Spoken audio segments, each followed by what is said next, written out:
श्री हरि ओम श्री परमात्मने नमः। श्रीमद् भगवत गीता नवमो अध्याय। श्री भगवान बोले, तुझ दोष दृष्टि रहित भक्त के लिए इस परम गोपनीय विज्ञान सहित ज्ञान को पुनः भली भांति कहूंगा, जिसको जानकर तू दुख रूप संसार से मुक्त हो जाएगा। यह विज्ञान सहित ज्ञान सब विद्याओं का राजा, सब गोपनीयों का राजा, अति पवित्र, अति उत्तम, प्रत्यक्ष फल वाला, धर्मयुक्त, साधन करने में बड़ा सुगम और अविनाशी है। हे परम तप, उस उपर्युक्त धर्म में श्रद्धा रहित पुरुष मुझको न प्राप्त होकर मृत्यु रूप संसार चक्र में भ्रमण करते रहते हैं। मुझ निराकार परमात्मा से यह सब जगत जल से बर्फ के सदृश परिपूर्ण है और सब भूत मेरे अंतर्गत संकल्प के आधार स्थित हैं, किंतु वास्तव में मैं उनमें स्थित नहीं हूँ।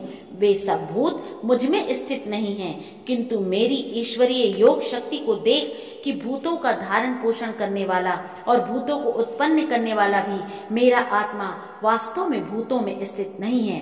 जैसे आकाश से उत्पन्न सर्वत्र विचरने वाला महान वायु सदा आकाश में ही स्थित है, वैसे ही मेरे संकल्प द्वारा उत्पन्न होने से संपूर्ण भूत मुझ में ही स्थित है, ऐसा जान। हे अर्जुन, कल्पों के अंत में सब भूत मेरी प्रकृति को प्राप्त होते हैं और अर्थात प्रकृति में लीन होते हैं, और कल्पों के आदि में उनको मैं फिर रचता हूँ।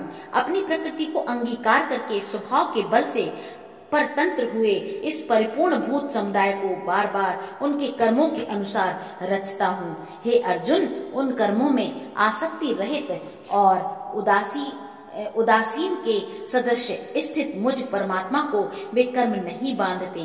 हे अर्जुन, मुझ अधिष्ठाता के सकाश से प्रकृति चराचर सहित सर्व जगत को रचती है और इस हेतु से ही यह संसार चक्र घूम रहा है।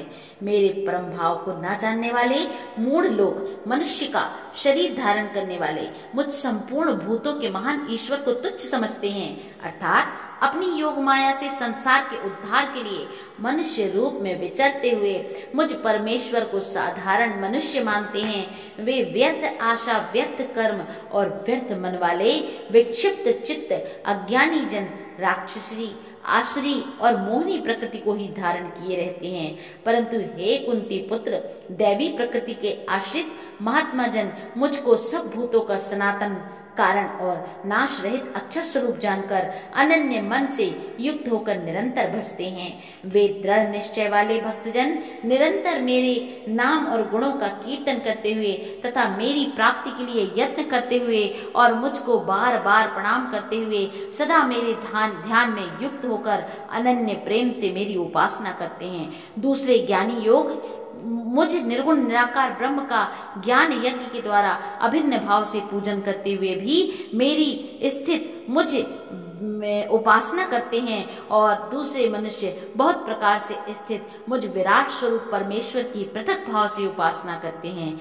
किंतु मैं हूँ यज्ञ में हूँ, मैं हूँ स्वधा में, मैं हूँ औषधि में, मैं हूँ मंत्र में, मैं हूँ घृत में, मैं हूँ अग्नि में, मैं हूँ और हवन रूप क्रिया में भी मैं ही हूँ।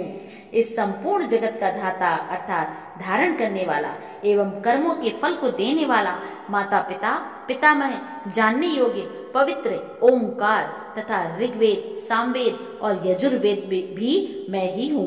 प्राप्त होने योग्य परम धाम, भरण पोषण करने वाला, सबका स्वामी, शुभाशुभ का देने वाला, सबका वास स्थान, शरण लेने योग्य, प्रत्युपकार न चाहकर हित करने वाला, सबकी उत्पत्ति प्रलय का हेतु, स्थिति का आधार, निधान और अविनाशी कारण भी मैं ही हूँ।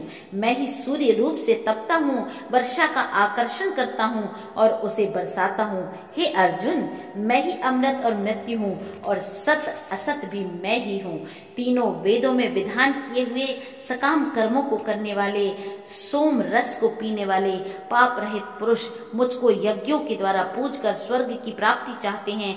वे पुरुष अपने पुण्यों के फलस्वरूप स्वर्ग लोक को प्राप्त होकर स्वर्ग में दिव्य देवताओं के भोगों को भोगते हैं। वे उस विशाल स्वर्ग लोक को भोगकर पुण्य क्षीण होने पर मृत्यु लोक को प्राप्त होते हैं। इस प्रकार स्वर्ग के साधन रूप तीनों वेदों में कहे हुए सकाम कर्म का आश्रय लेने वाले और भोगों की कामना वाले पुरुष बार बार आवागमन को प्राप्त होते हैं, अर्थात पुण्य के प्रभाव से स्वर्ग में जाते हैं और पुण्य क्षीण होने पर मृत्यु लोक में आते हैं। जो अनन्य प्रेमी भक्तजन मुझ परमेश्वर को निरंतर चिंतन करते हुए निष्काम भाव से भजते हैं, उस नित्य निरंतर मेरा चिंतन करने वाले पुरुषों का योगक्षेम मैं स्वयं ही प्राप्त कर देता हूँ।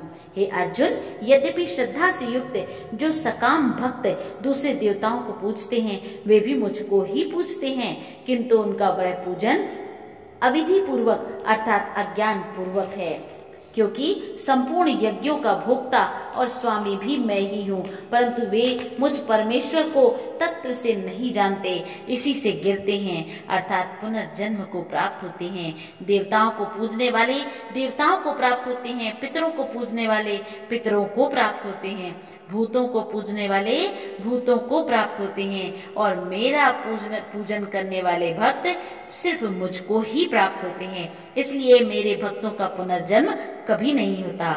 जो कोई भक्त मेरे लिए प्रेम से पत्र, पुष्प, फल, जल आदि अर्पण करता है, उस शुद्ध बुद्धि निष्काम प्रेमी भक्त का प्रेम पूर्वक अर्पण किया हुआ वह पत्र पुष्पादि में सगुण रूप से प्रकट होकर प्रीति सहित खाता हूँ। हे अर्जुन, तू जो कर्म करता है, जो खाता है, जो हवन करता है, जो दान देता है, जो तप करता है, वह सब मेरे अर्पण कर। इस प्रकार जिसमें समस्त कर्म मुझ भगवान के अर्पण होते हैं, ऐसे संन्यास योग से युक्त चित्त वाला तू शुभाशुभ फल रूप कर्म बंधन से मुक्त हो जाएगा और उनसे मुक्त होकर मुझको ही प्राप्त होगा।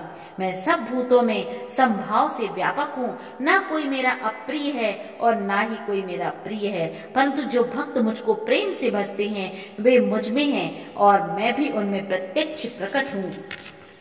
यदि कोई अतिशय दुराचारी भी अनन्य भाव से मेरा भक्त होकर मुझको भजता है तो वह साधु ही मानने योग्य है, क्योंकि वह यथार्थ निश्चय वाला है, अर्थात उसने भली भांति निश्चय कर लिया है कि वह परमेश्वर के भजन के समान अन्य कुछ भी नहीं है। वह शीघ्र ही धर्मात्मा हो जाता है और सदा रहने वाली परम शांति को प्राप्त होता है।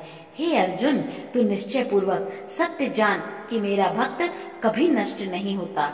हे अर्जुन, स्त्री, वैश्य, शूद्र तथा पाप योनि चांडाल आदि जो कोई भी हो, वे भी मेरी शरण होकर परम गति को ही प्राप्त होते हैं। फिर इसमें तो कहना ही क्या, जो पुण्यशील ब्राह्मण तथा राजर्षि भक्तजन मेरी शरण होकर परम गति को प्राप्त होते हैं। इसलिए तू सुख रहित और क्षण भंगुर इस मनुष्य शरीर को प्राप्त होकर निरंतर मेरा ही भजन कर। मुझ में मन वाला हो, मेरा भक्त बन, मेरा पूजन करने वाला हो, मुझको प्रणाम कर। इस प्रकार आत्मा को मुझ में नियुक्त करके मेरे पारायण होकर तुम मुझको ही प्राप्त होगा। ओम तत्सदिति। श्रीमद् भगवद गीता सूपनिषस्तु ब्रह्म विद्यायाम योग शास्त्रे श्री कृष्णार्जुन संवादे राज विद्या राजगुह्य योगो 9वां अध्याय समाप्त। बोलो श्री कृष्ण भगवान की जय।